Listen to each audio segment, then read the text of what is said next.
লেবু ইলিশ কেউ কি শুনেছেন? আমরা বাঙালিরা কিন্তু এমন কোনো মানুষ নেই যে ইলিশ মাছ পছন্দ করি না। তো আজকে নিয়ে আসলাম নতুন একটা রেসিপি। হ্যালো এভরিওয়ান, আসসালামু আলাইকুম। চলে আসলাম নতুন একটা রেসিপি নিয়ে। আজকে হচ্ছে লেবু ইলিশ রান্না করতেছি। তো লেবু ইলিশের জন্য যা যা লাগবে তা হচ্ছে দুধ লাগবে, লেবুর রস লাগবে, পেঁয়াজ লাগবে, আর হচ্ছে পেঁয়াজ বাটা, আদা রসুন বাটা এগুলো লাগবে, আর হচ্ছে গিয়ে ধনিয়া গুঁড়া আর লবণটা লাগবে। তো এই তো আমরা ধনিয়া গুঁড়া দিয়ে দিলাম, পেঁয়াজটা যখন লাল হয়ে আসলো পেঁয়াজ বাটা দিয়ে সামান্য পরিমাণ হলুদ দিয়েছি যাতে কালারটা সুন্দর আসে। তারপরে এই তো আমরা কাঁচামরিচ দিয়ে দিলাম। তারপরে হালকা একটু গরম পানি ইউজ করলাম মশলাটা কষানোর জন্য। তারপরে আমরা হচ্ছে এটার মধ্যে ইলিশ মাছটা দিয়ে দিলাম।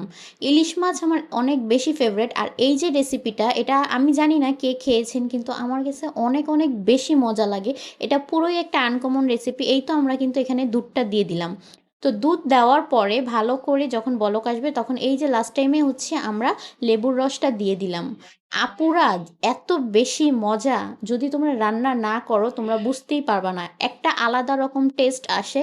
এই সামান্য পরিমাণ চিনি দিয়ে দিলাম লাস্টে।